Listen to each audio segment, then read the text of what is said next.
दीपक जी, आपको ध्यान होगा, मैं पिछली बार परसों भी आपके चैनल पे कहा था कि ये जो सारा माहौल बना और जो दुष्प्रचार हुआ, उससे जो भाजपा का समर्थक है, जिसके बारे में अक्सर ये कहा जाता है कि बहुत शिथिल रहता है, कॉम्प्लिसेंट रहता है, वोट देने नहीं निकलता, वो समर्थक जो है इस दुष्प्रचार से एकदम से सत्ते में आ गया और झिंझोड़ दिया गया उसकी आस्थाओं को, और वो निकल के आया है, जिसकी वजह से मैं ये अधिक जो वोटिंग परसेंटेज हुई है, इसका जो कारण मैं उसमें देख रहा हूँ।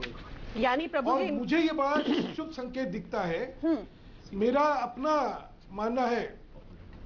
मानना है कि ये वोटिंग परसेंटेज जो है ये 68, 69, 70% तक भी जा सकती है, क्योंकि आखिरी 1 घंटे में जो लाइनें दिख रही हैं उसके हिसाब से 70% तक जा सकती है। आप ये बता ही नहीं रहे यार, लाइनें बीजेपी के लिए है कि नहीं है? अधिक वोटिंग होना ये भाजपा के लिए शुभ संकेत है। दीपक जी, मुझे वाकई अगर ये इसके बारे में तो योगेंद्र यादव जी ने कहा ही था, अरविंद केजरीवाल जी ने भी कहा था, होगा तो स्वाभाविक तौर पे आप चिंतन करने की जरूरत पड़ेगी।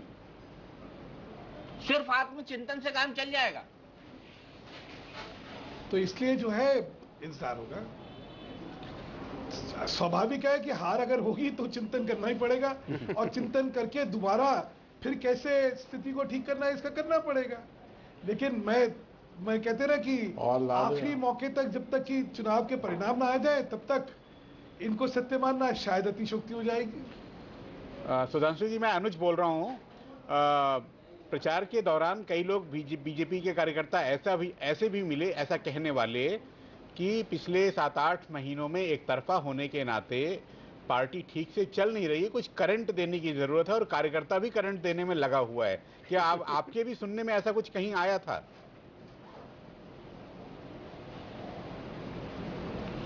नहीं, मुझे नहीं लगता, क्योंकि क्या है, कोई और स्थिति होती तो शायद ये संभव हो सकता था, लेकिन हमारे दृष्टिकोण में आम आदमी पार्टी का जो सारा स्वरूप है, उसको हम लोग जो है बिल्कुल एक सिरे से नकारते हैं, और इसी वजह से हर कार्यकर्ता को लगता था कि अगर कहीं ये आएंगे तो शायद इससे बहुत बड़ा नुकसान होगा। इसलिए हर कार्यकर्ता, चाहे उसके मन में कुछ भी उद्गार रहे हों, लेकिन इस चुनाव के विषय में वो स्पष्ट था कि नहीं, हमें इस चुनाव को जीतने के लिए लड़ना है। दीपक जी मजेदार बात देखिए, आम आदमी पार्टी ये बात कहे तो समझ आती है। दीपक जी, अगर आम आदमी पार्टी ये बात कहे तो समझ आती है, लेकिन कांग्रेस प्रवक्ता ये बात कहे तो एक वो मुझे शेर ध्यान आता है, हम तो डूबेंगे सिर्फ, तुम्हें भी ले डूबेंगे। अरे भाई, तुम्हारे घर में आग क्या लग रही है कि 2 सीटें भी नहीं आ रही आपके एग्जिट पोल के हिसाब से, उसके बाद भी आप इस बात से खुश है कि हमारा नुकसान हुआ, तो भैया मेरी चाहे दोनों आगे फूट जाए, दूसरे की एक फूटनी चाहिए। अगर ये आपकी मानसिकता है तो आपको मुबारक हो। मैंने कहा यहाँ ये आम आदमी पार्टी आज देखो भैया, हम एक बात कहना चाहते हैं, ये सब कहने का अधिकार हो सकता है तो हो सकता है, वो आप किस मुंह से बोल रहे हैं? एक सेकंड, हाँ सुधांशु जी, जवाब दे दीजिए। ये भी समझ लीजिए कि फिर जो है अब विपक्ष का विकल्प ये बनने वाले, आप जो है आप नेपथ्य में जाने वाले हैं। तो मान लिया आपने अरविंद केजरीवाल को इतना मजबूत, फिर पता लगेगा नेपथ्य से तालियां बजाएंगे आप लोग। तो आपने मान लिया अरविंद केजरीवाल को इतना मजबूत? नहीं, मैं तो इनका राजनीतिक परिदृश्य समझा रहा हूं ना, अभी नहीं दीपक जी। एक तो पहले चुनाव के नतीजे नहीं निकले हैं, लेकिन जो मानसिकता का नतीजे रहे तो मान लेंगे आप? जी दे रहे हैं, मैं उसका उनको परिणाम समझाने की सिर्फ कोशिश कर रहा हूं। नतीजे ये रहे तो मान लेंगे आप? देखते हैं ना नतीजे क्या निकलते हैं, उसका क्या सबक है, उसका विश्लेषण सुनिए, उसका विश्लेषण देख लें, फिर बताऊंगा मैं आपको। सुधांशु जी, दिल्ली की नब्ज को तो आप भी बड़ी अच्छी तरह समझते हैं। कितनी वोट पड़ी, एग्जिट पोल, ओपिनियन पोल के तो आप भी मास्टर हैं। मैं ये कह रहा हूँ, दिल्ली की नब्ज को तो आप भी बड़ी अच्छी तरह समझते हैं।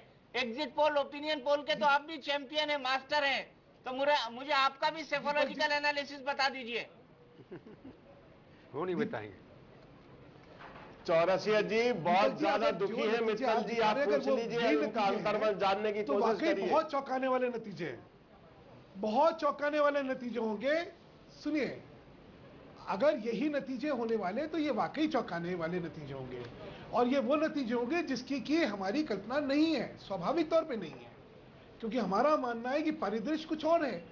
और अगर वाकई ये परिदृश्य निकलता है तो वाकई अगर चौंकाने वाले ऐसे नतीजे निकलते हैं तो बहुत सोचना समझना पड़ेगा चीजों को, मूल्यांकन करना पड़ेगा, आत्म निरीक्षण करना पड़ेगा कि भाई कहां गलती हुई है।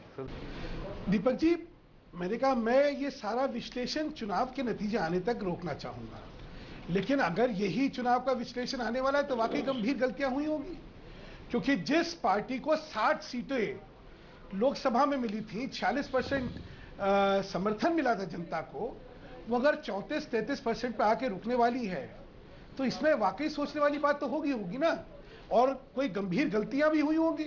नहीं तो ऐसे थोड़ी हो जाता है कि 8 महीने के अंदर ही या 7 महीने के अंदर ही इतना बड़ा तबका भाजपा का समर्थन देते हुए उससे कट जाए, दूर हो जाए, तो वाकई स्वाभाविक तौर पे इसमें बहुत गंभीर गलतियां हुई होंगी। तो सुधांशु जी, इसी क्वेश्चन का एक और एक्सटेंशन है कि तब क्या ये गलतियां केंद्रीय लेवल पे हुई हैं जिसकी वजह से ये ड्रॉप हुआ है?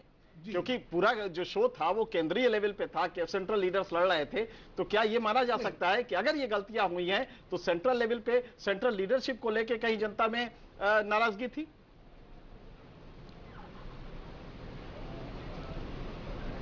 एनके सिंह जी, मैंने कहा ना कि जब तक नतीजे ना आ जाए और उसका विश्लेषण ना हो, ऐसे ही ऑफ द कफ इतनी बड़ी बातें करना, वो मुझे नहीं लगता है किसी भी राजनीतिक कार्यकर्ता को के सामर्थ्य में भी है या उसकी सोच में वो ठीक उतरेगी। अच्छा, ये मोदी की हार है या बेदी की? विश्लेषण होना चाहिए। सुधांशु जी, वाकई क्या कहीं केंद्र से जनता कटी है? सुधांशु जी, एग्जिट पोल के हिसाब से मोदी की हार है या बेदी की? कहां गलती हुई? क्या केंद्र से? जी नहीं दीपक जी, ये जो है ये मैं अगर कहूंगा तो लफाजी कर रहा हूँ, क्योंकि अरे ये सीधा सवाल है, ये लफाजी कहाँ है? इस तरह का एक टिप्पणी कर दूं कि ये हारा या वो हारा, तो ये नहीं, सीधा सवाल इसलिए नहीं है क्योंकि जब तक नतीजे ना आ जाए, उसका विश्लेषण ना हो, कैसे कह दे कौन हारा कौन जीता, ये तो मतलब फिर तो दुराग्रह और पूर्वाग्रहों के साथ मैं बात करूंगा, मैं नहीं करता इस चीज को। नहीं, अरे बड़े बड़े पोस्टर लगे, चलो चले मोदी के साथ, क्या रहा क्या नहीं रहा, ये गंभीर विश्लेषण होगा। नहीं, बड़े बड़े पोस्टर लगे, चलो चले मोदी के साथ, सारे लगे, केवल हमने ये कहा, आज तो फ्रंट पेज पे था, बिल्कुल, मतलब पब्लिक नहीं चली है मोदी के साथ कहा। और अगर लोग हमारे साथ नहीं, मैंने कहा वाकई नहीं चली, अगर ये परिणाम निकलते हैं तो वाकई मोदी जी के साथ नहीं चली पब्लिक दिल्ली, इसमें भी कोई दो राय हो सकती है क्या? लेकिन मतलब मोदी फेल हो गए, वो किस कारण नहीं चले? क्या वो केंद्र सरकार की जो सुनिए ना, नहीं देखिए, फिर दोनों चीजों में अलग अलग है। क्या क्यों अलग अलग है? सरकार के कार्य से संतुष्ट है या नहीं है, वो एक अलग विषय है। क्या जो हमने किरण बेदी, सुनिए ना, क्या हमने किरण बेदी जी को जो करा उसका क्या नतीजा रहा? कहां जो 8 महीने का कार्यकाल रहा दिल्ली में, जहां की उपराज्यपाल का शासन रहा, कहीं उसकी क्या प्रतिक्रिया हो सकती है? बहुत चीजें हैं, और ये गंभीर चीजों के गंभीर आयाम है, इनको गंभीरता से इनका विश्लेषण करना चाहिए। ऐसे ही कुछ भी कह दें हम लोग, ये तो ठीक नहीं है।